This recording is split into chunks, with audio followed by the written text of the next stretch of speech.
నీరు పంపించేటువంటి పరిస్థితుల్లో ఈ ప్రభుత్వం లేదు అనేటువంటిది ఈరోజు రైతులు మాట్లాడుకునేటువంటి మాట. కాబట్టి ఈరోజు నువ్వు చెప్పావు, యూరియాని గురించి మాట్లాడావు. ఇది యూరియాకి సంబంధించినటువంటి ఫోటోలు నీకే చూపిస్తాను. ఈ వాస్తవమా కాదా చెప్పు. అదేమంటే కుప్పంలో లేదు, ఎక్కడో కర్ణాటకలో తగ్గిపోయాయి, ఇంకొక దగ్గర షార్టేజ్ వచ్చింది తెలంగాణలో. కర్ణాటకలో తెలంగాణలో షార్టేజ్ వస్తే నువ్వు చెప్పు వాళ్ళలో చేయలేదు, నేను కూడా అసమర్థుడిని చేయలేకపోయానని చెప్పు ఒప్పుకో. కర్ణాటకలో షార్టేజ్ వచ్చింది, తెలంగాణలో షార్టేజ్ వచ్చింది, ఆంధ్రలో ఒక్కదాన్ని అన్నట్టుగా మాట్లాడుతున్నావంటే నువ్వు మరలా ఒక దగ్గరికి వచ్చేటప్పటికేమో ఈ దేశానికి మొత్తం నేను మార్గదర్శనం అంటివి, ఈ దేశానికి మొత్తం దిశాదశ నిర్దేశం చేసేవాడిని నేనంటివి, అసలు వ్యవసాయ రంగంలో నన్ను మించినటువంటి వాడు లేడు అనేటివి, నేను ఆద్యుడిని అన్నిటికి సంబంధించినటువంటి వ్యవసాయ రంగంలో అనేటివి. చూస్తే ఈరోజు ఈ ఫోటోలు కనిపించడం లేదా? ఇవి ఈ ఆంధ్ర రాష్ట్రంలో ఉండేటువంటి ఫోటోలు కాదా? ఇవి కృష్ణా జిల్లాకు ఎన్టీఆర్ జిల్లాకు సంబంధించి వచ్చినటువంటి ఫోటో కాదా? ఈ ఫోటోకి సంబంధించి బాపట్ల జిల్లాలో ఉన్నటువంటి పాపం రైతులు పడుతున్నటువంటి ఇబ్బందులు కాదా? ఇక్కడికి వచ్చేటప్పటికి ఈ ఫోటో విజయనగరం జిల్లాకు సంబంధించి ఇవన్నీ ఈ మధ్య వచ్చినటువంటి ఫోటోలు. విజయనగరం జిల్లాకు సంబంధించి రైతులు ఇబ్బంది పడేటువంటి ఫోటో కాదా? ఇది శ్రీకాకుళం జిల్లాకు సంబంధించి రైతులు ఇబ్బంది పడటం లేదా? ఈ ఇబ్బందులు నీకు కనిపించడం లేదా? వీళ్ళు పాపం రైతులు కాదా? రైతుల కన్నా నువ్వు పెద్దగా వ్యవసాయ రంగంలో నిపుణుడువా, నిష్ణాతుడువా? కాబట్టి అసలు ఎక్కడా సమస్య లేదు. దాని మీద రైతులు ప్యానిక్ బయ్యింగ్ రబీ కూడా కలిపి అసలు ఖరీఫ్కే దిక్కు లేకపోతే రైతులకు పాపం దానికి సంబంధించి అనేక రకాలైనటువంటి ఇబ్బందులు పడుతుంటే అచ్చెన్నాయుడు ఏం మాట్లాడాడు ఒక సమావేశంలో? 50% మించి ఇచ్చాం ప్రైవేటు వ్యక్తులకి, దానివల్ల అది కూడా నేను వీడియో కూడా చూపిస్తాను మీకు, దానివల్ల 50% దాటి పెరిగింది కాబట్టి ఇబ్బందులు పడ్డామని చెప్పి ఆయన ఏం మాట్లాడాడు, ఈరోజు ఏం మాట్లాడాడు, ఆ వ్యత్యాసం కూడా ఒకసారి చూపిస్తాం మీకు. కేంద్ర ప్రభుత్వం మన రాష్ట్రానికి ఇచ్చినటువంటి యూరియాలో 50% గవర్నమెంట్కి కేటాయిస్తుంది, 50% ప్రైవేట్కి కేటాయిస్తుంది. ఈరోజు ప్రైవేట్కి ఎక్కువ కేటాయించడం వల్ల చాలామంది రైతులు, కొంతమంది ఊర్లో రైతు సేవా కేంద్రాల దగ్గర తీసుకుంటున్నారు, కొంతమంది బయటికి వెళ్ళి తీసుకోవాలంటే ఇబ్బంది పడుతున్నారు. ఫస్ట్ టైం ఆంధ్రప్రదేశ్ చరిత్రలో ఈ రాష్ట్రానికి వచ్చిన యూరియా 70%, 50% నుంచి 20% పెంచి 70% రైతు సేవా కేంద్రాల్లో పంపిణీ చేయమని ఆదేశాలు ఇచ్చారు. పంపిణీ చేస్తున్నాం. తెలంగాణలో మీరు చూసినారు అధ్యక్ష, యూరియాకి ఎటువంటి సమస్యలు వచ్చాయో. కర్ణాటకలో చూశారు అధ్యక్ష, ఎటువంటి సమస్యలు వచ్చాయో. ఈ ఫోటోలన్నీ తీసుకొని మన దగ్గర ఉన్నటువంటి ఒక ఫేక్ పార్టీ రైతుల్లో భయాందోళన క్రియేట్ చేసింది. యూరియా దొరకడం లేదు, రైతులు ఆందోళన చెందుతున్నారు, మొత్తం తప్పుడు ప్రచారం చేశారు. కొన్ని పేపర్లో, మీడియాలో విపరీతంగా. ఈరోజు ఆ పెద్ద మనిషే స్పష్టంగా ఈ సమస్య ఎందుకు వచ్చింది అంటే 50% మించి ప్రైవేటు వ్యాపారులకు ఇచ్చినందువల్ల వచ్చింది అని చెప్పి తొల పత్రికల సమావేశంలో, విలేకరుల సమావేశంలో చెప్పాడు. అసెంబ్లీ సాక్షిగా ఈరోజు నాలిక మడతపెట్టి ముఖ్యమంత్రి గారి ఆదేశాల ప్రకారం అంటే ఏంది, చంద్రబాబు నాయుడు తలంటాడు చేసిన తప్పును మరలా నువ్వు మీడియాలో చెప్తావా అని, దాన్ని మరలా కవర్ చేసుకోవడానికి ఈరోజు దాన్ని సవరించడానికి చంద్రబాబు నాయుడు ఆదేశాల మేరకు యూరియాల పాపం రైతులు తన్నుకున్న తర్వాత, యూరియాలు దొరక్క బయట బ్లాక్ మార్కెట్లో కొనుక్కున్న తర్వాత ఈరోజు 70% ఇచ్చానని చెప్పండి. మేము నిన్ను అడిగేది, గతం కన్నా ఎక్కువ తెచ్చామన్నావు, ఆ తెచ్చినటువంటి యూరియా 50% మించి మీరు ప్రైవేటు వ్యాపారులకు ఇస్తే ఆ ప్రైవేటు వ్యాపారులు బ్లాక్ మార్కెట్ చేసి 270 రూపాయలు అమ్మాల్సినటువంటి బస్తా ఈరోజు దాదాపుగా 600 నుంచి 700 రూపాయలకు అమ్ముకున్నందువల్ల 250 కోట్ల రూపాయలు చేతులు మారాయి. లేదంటే మీరు సమాధానం చెప్పండి. ఏమి అవసరం ఉంటే, ఏమి ఆశిస్తే రైతులకు యూరియా ఇవ్వకుండా ప్రైవేటు వ్యాపారులకు మీరు యూరియా ఇవ్వాల్సినటువంటి అవసరం ఏర్పడింది? దానికి సమాధానం చెప్పమంటే రైతుల సమస్యే లేదన్నట్టుగా, ఏమీ సమస్య లేదు రైతులకు అన్నట్టుగా చంద్రబాబు మాట్లాడుతున్నాడు. పాపం అచ్చెన్నాయుడు లేని అక్కసంతా గక్కి తన అసమర్థతని, తన చేతకానితనాన్ని కప్పిపుచ్చుకునేటువంటి ప్రయత్నం చేస్తున్నాడు. ఈరోజు మేము అడిగేది ఒకటే విషయం. చంద్రబాబు ఈరోజు మరలా ఒక కొత్త పాట తీసుకొచ్చాడు.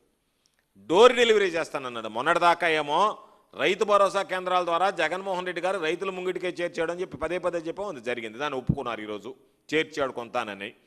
నువ్వు రైతు సేవా కేంద్రాల ద్వారా చేరుస్తానని చెప్పి ఈరోజు డోర్ డెలివరీ చేస్తాను, కానీ దానికి కండిషన్ ఏంటంటే రైతులు అడిగినంత ఇవ్వడంట, చంద్రబాబు కోరినంత ఇస్తాడంట.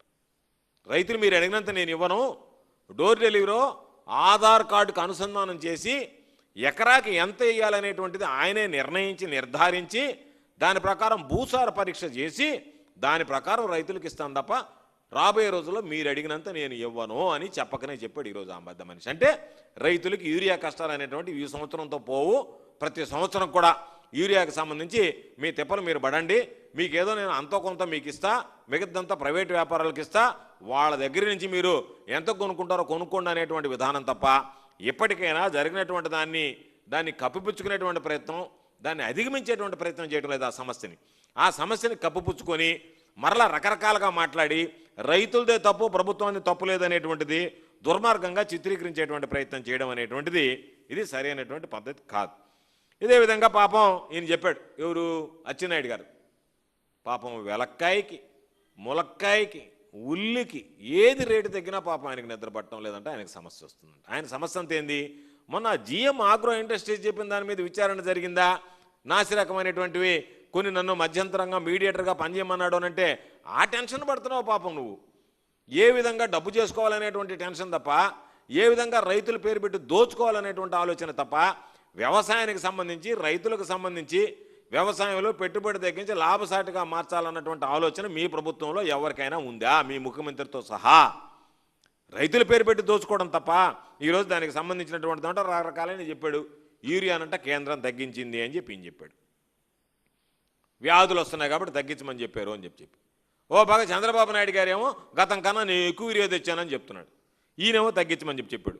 10 రోజులు మాత్రమే ఉన్నది, ఆ 10 రోజుల తర్వాత ఆ సమస్యను అధిగమించాం. ఈ రోజుకి కూడా ఇప్పటికీ కూడా యూరియా సమస్య ఉంటే దాని గురించి ఒక సమీక్ష ఏర్పాటు చేసుకోవడమో, దాన్ని ఏ విధంగా అధిగమించాలనేటువంటి ఆలోచన చేయకుండా ఈరోజు ఇప్పటికి కూడా ఉంటే దానికి సంబంధించి ఎంత నిస్సిగ్గుగా మాట్లాడుతున్నా అంటే అచ్చెన్నాయుడు వ్యవసాయం గురించి తెలిసినట్టు లేదు పాపం. ఏదో అధికారులు రాసిస్తా నోటు చదివినట్టుకున్నాడు. 800 మంది అమెరికా నుంచి పోస్టులు పెట్టారంటే రైతుల బిడ్డలు అమెరికాలో ఉండరా? రైతుల కష్టాలు అమెరికా ఉండే వాళ్ళకి తెలియదా? అందరూ చంద్రబాబు నాయుడు లాగా 2 ఎకరాల పొలం పెట్టుకొని 2 లక్షల కోట్లు సంపాదించుకునేటువంటి అలవాటు ఉన్నటువంటి వాళ్ళు కాదు కదా.